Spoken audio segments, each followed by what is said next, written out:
Hi అండి, అందరికీ నమస్కారం. వెల్కమ్ బ్యాక్ టు గృహలక్ష్మి. ఈరోజు ఎంతో టేస్టీగా క్రిస్పీగా ఉండే చిక్కిలాలు తయారు చేసుకునే విధానం చూద్దాము. ఒక సేరు రేషన్ బియ్యానికి ఒక పావు మినపప్పుని దోరగా వేయించుకోవాలి. మినపప్పు తింటే కనుక మనకు పంటికి అతుక్కోకుండా క్రిస్పీగా వచ్చేంత వరకు వేపుకోవాలి. ఇక్కడ రేషన్ బియ్యం అనే కాదు, మామూలు బియ్యం అయినా తీసుకోవచ్చు. ఇక్కడ సేరు అంటే గనక 4 పావులకి ఒక పావు మినపప్పు. ఇదే మెజర్మెంట్ గ్లాసులలో అయితే 4కు 1 అన్నమాట. రేషన్ బియ్యాన్ని బాగా కడిగి ఆరబెట్టి పప్పుని వేయించి 2 కలిపి మిల్లులో ఆడించాను. అందులో నుంచి హాఫ్ క్వాంటిటీ తీసుకున్నాను.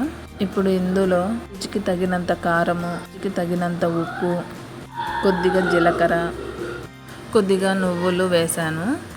ఉప్పు తక్కువైనా పర్లేదు కానీ ఎక్కువ కాకుండా చూసుకోండి. ఎక్కువైనా టేస్టీగానే ఉంటాయి, ఎక్కువైతే తినలేము. 2 to 3 టేబుల్ స్పూన్ పుట్నాల పప్పుల పొడి అన్నీ బాగా కలిసేలా మిక్స్ చేసుకోవాలి.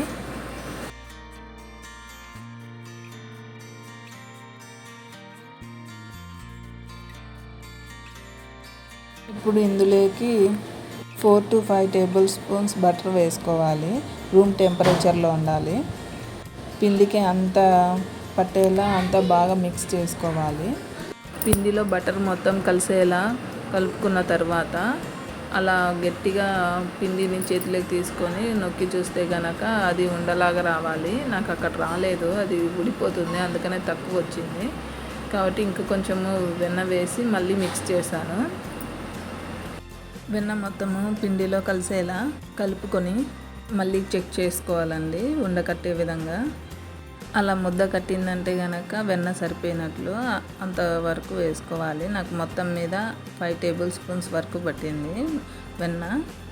తర్వాత వాటర్ పోసుకొని పిండి మెత్తగా తడుపుకోవాలి. కొంచెం మెత్తగానే తడుపుకోండి, సాఫ్ట్గా.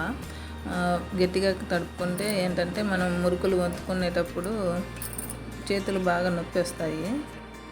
కొంచెం సాఫ్ట్గా తడుపుకున్నారంటే కనుక అంత పెయిన్ ఉండదు, బాగా ఫ్రీగా అయిపోతుంది పని. పిండికి మూత పెట్టి ఒక 10 నిమిషాలు రెస్ట్ ఇవ్వాలి.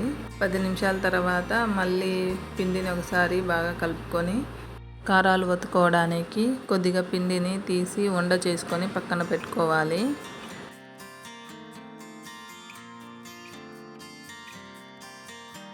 మురుకులు ఒత్తుకుంటే గొట్టానికి ఆయిల్ రాసుకొని అందులో పిండి పెట్టుకొని చిక్కిలాలు ఒత్తుకోవాలండి. చిక్కిలాల్లాగా ఒత్తుకోవాలి.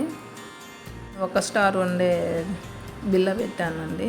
ఆ బిల్ల పెట్టుకొని చిక్కిలాల్లాగా ఇలా వీడియోలో చూపిన విధంగా ఒత్తుకున్నాను. ఈ చిక్కిలాలు చాలా టేస్టీగా ఉంటాయి, కొద్దిగా కూడా ఆయిల్ పీల్చుకోవు, చాలా క్రిస్పీగా గుల్లగా వస్తాయి.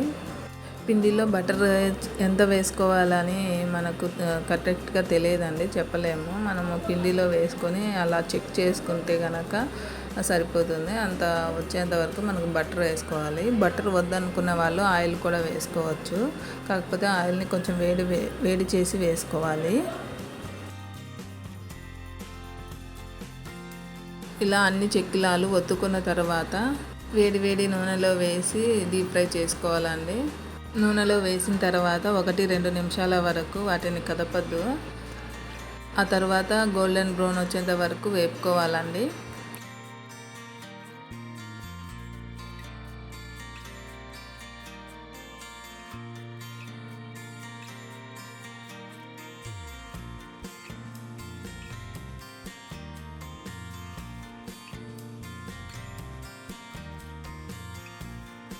ఇలా గోల్డెన్ బ్రౌన్ వచ్చేంత వరకు వేపుకొని తీసేసుకోవాలి. ఇదే విధంగా అన్నిటినీ చేసుకోవాలండి. అంతేనండి, చిక్కిలాలు తయారీ విధానం చూశారు కదా. ఈ వీడియో కనుక మీకు నచ్చినట్లయితే లైక్ చేయండి, షేర్ చేయండి, సబ్స్క్రైబ్ చేసుకోండి. మీకు ఎలా కుదిరిందో కామెంట్ రూపంలో తెలియజేయండి.